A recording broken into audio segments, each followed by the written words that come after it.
Naalala niyo po ba ang inyong kamusmusan? O baka na yan, yung salitang kamusmusan hindi na ginagamit pala ngayon ano guys? So yun. But of course, lahat naman tayo ay duman sa pagkabata. At dito pag nakakita ako ng ganito, naalala ko yung aking kamusmusan. Kaway-kaway sa mga taga-probinsya na lumaki sa mga laruan dito. Kagaya niyang nakapaglaro yan sa may kulong at may tali at of course duyan yan guys, o diba? At try nyo ba guys?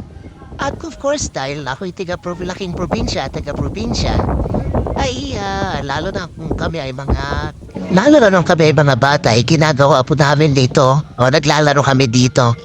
At of course, ewan ko sa inyo guys pero kami ay tuman lahat sa tuli na yung tipukpok. Alam nyo yun?